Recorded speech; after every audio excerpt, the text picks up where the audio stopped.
அப்படியே வந்து அனாமிகா எப்படி பேசிட்டாலே அவளுக்கு கொஞ்சம் கூட மனசாட்சி இல்லை அப்படின்னு சொல்லிட்டு பேசிகிட்டு இருக்காரு. அதை பார்த்துட்டு வந்து மகா என்ன பண்ணுறாங்க, ஆமாம் அவங்களுக்கு மட்டுமா மனசாட்சி இல்லை, மற்றவங்களுக்கு தான் மனசாட்சி இல்லை, நீ என்ன சொல்கிற மகா, பின்ன உங்கள் தம்பியை பற்றி யோசிக்கிறீங்க, அந்த குழந்தை படுற பாடு உங்களுக்கு கண்ணில் தெரியலையா, அந்த குழந்தைய ஆளுக்கு வந்து பந்தாடுறீங்க, என்ன நினச்சிட்டு இருக்கீங்க எல்லாரும், நல்லா சுயநலமாக தான் எல்லோரும் இருக்கீங்க, நீங்களும் உங்கள் தம்பி பற்றி மட்டும்தான் குழப்பறீங்க, சரியான சுயநலவாதி நீங்கள் சூர்யா, இதுக்கப்புறம் நீங்கள் என்கிட்ட பேசாதீங்க, உங்களை பார்க்கவே எனக்கு கோவமாக வருது அப்படின்னு சொல்லிட்டு அங்கேருந்து போயிடுறாங்க. அதை பார்த்துட்டு ஐயோ என்ன இப்போ மறுபடியும் கோச்சிக்கிறாளே, எனக்கு என்ன தான் பண்ணுறதுன்னு தெரியல, இவ்வளோ சமாதானமே படுத்த முடியாதா அப்படின்னு சொல்லிட்டு மனசு கஷ்டப்படுறாரு நம்ம சூர்யா. அடுத்து வந்து இங்கே என்ன பண்ணுறாங்க, எப்படியாவது இன்னும் நிறைய வந்து சொல்லி கொடுத்து அவளை ஒரு வழி பண்ணணும், எப்படியும் அனாமிகா இங்கே பண்ணுற பிரச்சனையில் எல்லோரும் நிம்மதி இல்லாமல் வாழணும் அப்படின்னு சொல்லிட்டு சித்ரா முடிவு பண்ணி அனாமிகா கிட்ட போய் பேசுகிறாங்க.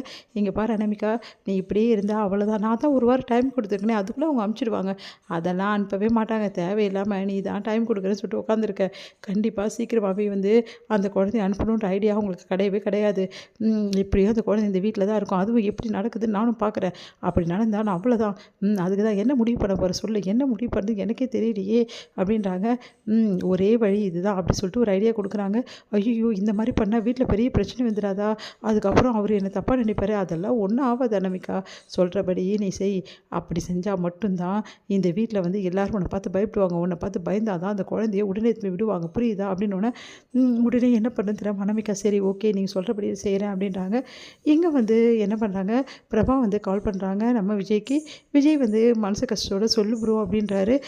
என்ன நினச்சிட்டு இருக்க உன் மனசில், இப்படி தான் நடந்துக்கிறதா, குடித்தா எல்லா பிரச்சனையும் தீரும்னு உனக்கு யார் சொன்னது அப்படின்னோடனே, அது வந்து ப்ரோ இங்கே பாரு விஜய், இதுக்கப்புறம் நீ குடிக்கவே கூடாது புரியுதா, நான் என்னை ஃப்ரெண்டாக நினைக்கிறது உண்மையாக இருந்தால் என் மேலே சத்தியம், நீ குடியே தொடக்கூடாது அப்படின்னோடனே, சாரி ப்ரோ நான் தெரியாமல் பண்ணிட்டேன், இங்கே பார் நீ வந்து இந்த மாதிரிலாம் குடிச்சிட்டு இந்த மாதிரிலாம் பண்ணுறது தப்பு, எதுக்கும் இது நிரந்தர தீர்வு கிடையாது, நான் உன் ஃப்ரெண்டு தானே, நான் சொன்னால் கேட்க மாட்டியா, சரி ப்ரோ நான் கேட்குறேன், இனிமேட்டு நான் குடிக்க மாட்டேன் போதுமா, இங்கே பாரு யார் என்ன கட்டாயப்படுத்தினாலும் நீ குடிக்கவே கூடாது அப்படின்றாங்க. சரிங்க ப்ரோ உன்னை பார்க்கணுன்னு எனக்கு ஆசையாக இருக்குது ப்ரோ, எனக்கு யாருமே இல்லை ப்ரோ அப்படின்னு சொல்லிட்டு அழறாரு. சரி விஜய் நான் கண்டிப்பாக உன்னை மீட் பண்ணும்போது நானே சொல்கிறேன், அது வரைக்கும் வந்து குழந்தைய பத்திரமா பார்த்துக்கிட்டு நீ பத்திரமா இரு, முக்கியமான விஷயம் நீ குடிக்க போகவே கூடாது அப்படின்னு பிரபா சொன்னதால் சரி ப்ரோன்னு ஃபோனை வச்சுறாங்க. இங்கே என்ன பண்ணுறாரு, சரி அம்மா சொன்னபடி வந்து இன்றைக்கும் இவனை எப்படியாவது குடிக்க வைக்கிறமே அப்படின்னு சொல்லிட்டு விஜய் என் கூட வரியா அப்படி சொல்லி கூப்பிட்றேன். இல்லைண்ணா வேணாம் அப்படி சொன்னோன்னே, என்ன ஏன் அப்படி சொல்கிற, இல்லை கௌதம் எனக்கு இப்போ ஐடியா கிடையாது, குடிச்சு எல்லாரையும் நான் கஷ்டப்படுத்த விரும்பலை, அதனால் நான் வரமாட்டேன், நேற்றே நான் அவனை மாட்டி விட்டுருப்பேன், நான் மாட்டி விடாமல் இருந்தது காரணம் எதுக்கு வீண் பிரச்சனை உன் மேலே அப்படின்னு தான் நான் ஒன்றும் சொல்லலை அப்படின்னோடனே, என்ன இவன் ஒரே நாள் இப்படி தெரிஞ்சிட்டானே, இப்போ என்ன பண்ணுறதுன்னு தெரியலையே, எப்படி நான் சொல்ல போகிறேன் அம்மா கிட்ட, இங்கே பாரு ப்ரோ உன் மனசில் ரொம்ப கஷ்டம் இருக்குது, இதுக்கு ஒரே மருந்து இதுதான், நீ குடித்தா மட்டும்தான் நீ நிம்மதியாக இருப்ப, இல்லை ப்ரோ இப்போ நான் நிம்மதியாகிட்டேன், எனக்கு ஒரு சில விஷயங்களை வந்து புரிய வச்சுட்டாங்க அப்படின்னு வந்து பிரபாவை பற்றி வந்து யோசிக்கிறாரு. சரி இவன் என் மனசு யார் மாற்றுறதுனே தெரியலையே, தெளிவாக பேசுகிறானே அப்படி சொல்லிட்டு டென்ஷனாக வராரு கௌதம். இதை போயிட்டு சொல்கிறார் சித்ரா கிட்ட, ஓ தெளிவாக பேசுகிறானா அந்த விஜய், இதை இப்படி விடக்கூடாதே, சரி இந்த விஷயத்தில் அவனை எதுவும் செய்ய முடியல, வேறு விஷயமா அவனை நான் என்ன பண்ணுற பாருங்க, என்ன முடிவு வச்சுருக்கேங்க அப்படின்னு சொல்லிட்டு கேட்டோன்னே, நான் முடிவு வச்சுருக்கிறது அப்புறமா சொல்கிறேன் நீ போ அப்படின்னோடனே, ஐயோ நீ என்ன பண்ண போறியோ எனக்கு தெரிலம்மா, ஏதாவது ஒன்று பண்ணிக்கிட்டே இருக்கேன் எனக்கு பயமாக இருக்குது அப்படி சொல்லிட்டு போகிறாரு கௌதம். சூர்யா வந்து மகாவை சமாதானப்படுத்துறதுக்காக அவங்களுக்கு மெட்டியை வந்து காலில் மாட்டி விடுறாரு. மகா கோவப்படுறாங்க. அதுக்கப்புறம் சரி போனால் போதும்னு சொல்லிட்டு விட்டுறாங்க. அடுத்து வந்து சூர்யா நிம்மதி அடைகிறாரு. இனிமேட்டாவது மகா நல்லபடி என்கிட்ட நடந்து பேசுவாளான்னு சொல்லிட்டு ஏங்கிட்டு இருக்காரு. இதை பார்த்து ஐஸ்வர்யா வந்து மகாவுக்கு அட்வைஸ் பண்ணுறாங்க.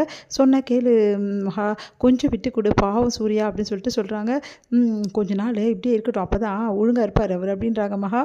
அப்போது சூர்யாவை சுத்தல விடலான்னு ஒரு முடிவு பண்ணிட்டேன் அப்படின்னு 2 பேரும் சிரிக்கிறாங்க.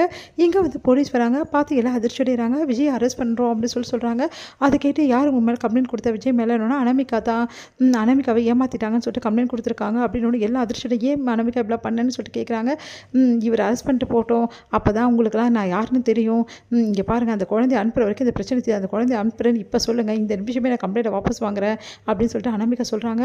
விஜய் வந்து நான் ஜெயிலுக்கு போக தயாராக இருக்கேன், என் குழந்தைய விட்டுட்டு தர நான் தயாராக இல்லை, பரவாயில்ல என்னை அரெஸ்ட் பண்ணிட்டு போங்க அப்படின்றாரு. எல்லாருமே அதிர்ச்சிடுறாங்க. வேணா விஜயன்றாங்க. கேட்காம கிளம்பிடுறாரு. உடனே மகாவும் சூர்யாவும் வந்து என்ன பண்ணுறதுன்னு திரும்ப தவிக்கிறாங்க. இதோடு முடியுது.